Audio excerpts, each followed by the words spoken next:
Hello everyone, यस भिडियोमा म nBankलाई डिटेलमा discuss गर्न गइरहेको छु। सो भिडियोलाई लास्टसम्म हेर्नु होला। Nepal's first new bank nBank Nabil बैंकले 22 डिसेम्बरमा nBankलाई भर्चुअली लन्च गरेको छ र साथसाथै nBankले नेपालमा एउटा डिजिटल रेभोल्युसन ल्याउँछ भन्ने जस्ता क्लेम पनि नबिल बैंकले गरेको छ यसको लन्च सँगसँगै। सो के हो त वास्तवमा nBank भनेको? सिम्पली भन्नुपर्दाखेरि nBank चाहिँ एउटा डिजिटल बैंक हो जसको कुनै फिजिकल ब्रान्च हुँदैन। यसलाई चाहिँ हामी एउटा अपडेटेड भर्सन पनि भन्न सक्छौं नबिल स्मार्ट बैंक एपको, जुन कि नबिल बैंकले पहिलेदेखि नै आफ्नो कस्टमरहरूलाई as a mobile banking service दिइरहेको थियो र यसमा केही फिचरहरू एड गरिएको छ र नबिल बैंकका कस्टमरहरू जसले चाहिँ पहिलेदेखि नै Nabil smart bank app use गरिरहेका छन् उनीहरूको एप चाहिँ अपडेट हुनेछ nBankमा र जो कोहीले पनि नबिल बैंकमा अहिलेसम्म अकाउन्ट खोलेको छैन उनीहरूले चाहिँ नबिल बैंकमा अकाउन्ट खोल्न सक्ने छन् nBank एप्लिकेसनबाट। र अब nBankको केही विशेषताहरूको कुरा गरौँ। यसमा चाहिँ तपाईले 30 सेकेन्ड भित्रमा अकाउन्ट खोल्न सक्नुहुन्छ भनेर नबिल बैंकले दाबी गरेको छ।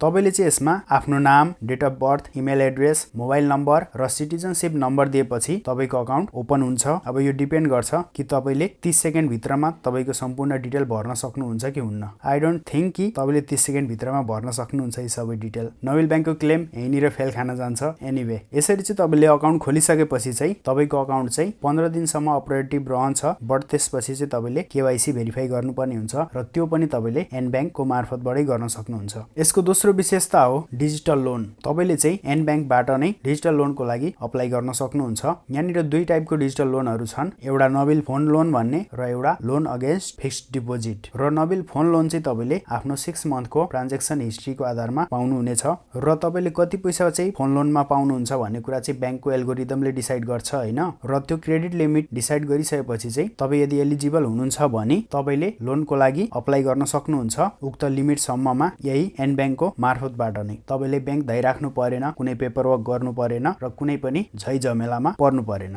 nBank को तेस्रो विशेषता nRemit। तपाई यदि विदेशमा कार्यरत हुनुहुन्छ भने आफू वैदेशिक रोजगारमा रहेको देशको बैंकबाट डाइरेक्टली नबिल बैंकको अकाउन्टमा पैसा पठाउन सक्नुहुन्छ आफ्नो master card or visa card use गरेर nRemit को मार्फतबाट। र तपाईले चाहिँ पैसा पठाउनलाई चाहिँ सेन्डर र रिसिभरको डिटेल चाहिँ भर्नुपर्ने हुन्छ र त्यसमा चाहिँ अमाउन्ट भर्दाखेरि चाहिँ USD अर्थात डलरमा भर्नुपर्ने हुन्छ। सेन्डर भनेको यदि तपाईले आफै पठाउँदै हुनुहुन्छ भने आफ्नो नाम र रिसिभ गर्ने व्यक्तिको नाम भर्नुपर्ने हुन्छ। यदि तपाईले आफ्नै अकाउन्टमा पठाउँदै हुनुहुन्छ भने फेरि रिसिभर पनि तपाई आफै नै हुन जानुहुन्छ र रिसिभरले चाहिँ मनी डाइरेक्टली आफ्नो नबिल बैंक अकाउन्टमा प्राप्त गर्नेछ विदिन सेकेन्ड्स। र यसको अर्को विशेषता हो रजिस्टर युजिङ इन्टरनेसनल नम्बर। तपाई जुनसुकै देशमा हुनुहुन्छ nBankमा चाहिँ तपाईले आफू उक्त देशमा रहेकै मोबाइल बैंक नम्बरबाट रजिस्टर गर्न सक्नुहुन्छ यो nBankमा र सोही नम्बरमा तपाईले SMS alert, OTP, news and alerts जस्ता कुराहरू चाहिँ प्राप्त गर्न सक्नुहुन्छ नबिल बैंकबाट। त्यसपछि 5th नम्बरमा छ 24/7 support. nBank will provide 24/7 service to its customers through the bank's customer care centre and video KYC solution. र nBank कै मार्फतबाट तपाईले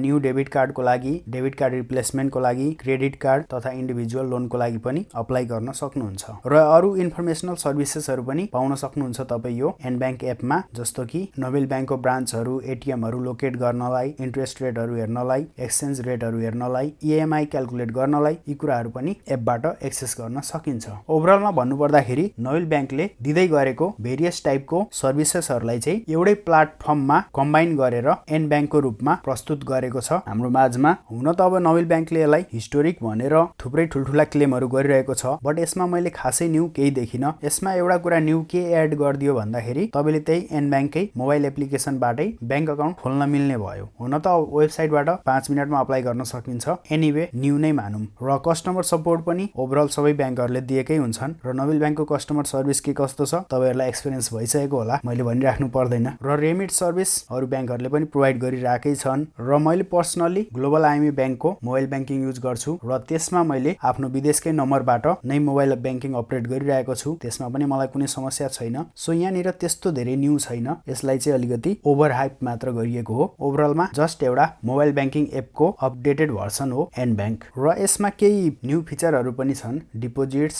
लोन्स। हुन त नबिल बैंकले पहिलेदेखि नै फोन लोन दिइराकै हो र लोन अगेन्स्ट फिक्स्ड डिपोजिट पनि दिएकै हो, त्यसैलाई नै एपमा एड गरिदिएको हो। एनीवे, सुरुवात राम्रो छ। हेरौं यसमा अझै धेरै के न्यू फिचरहरू एड हुन्छ जसले चाहिँ एक्चुअलमा केही मिनिङ एड गर्छ कस्टमरहरूको माझमा। र nBank कसरी प्रयोग गर्ने त्यस सम्बन्धमा ट्युटोरियल चाहिँ म नेक्स्ट पार्टमा शेयर गर्नेछु। सो भिडियो मन परेमा लाइक गरिदिनु होला। च्यानलमा नयाँ हुनुहुन्छ भने सब्स्क्राइब गर्नुस्। डेली अपडेटको लागि हाम्रो फेसबुक पेज फलो गर्न सक्नुहुन्छ, लिंक डिस्क्रिप्सनमा हुनेछ त्यसको। सो यति भन्दै बिदा चाहन्छु। हस्त धन्यवाद।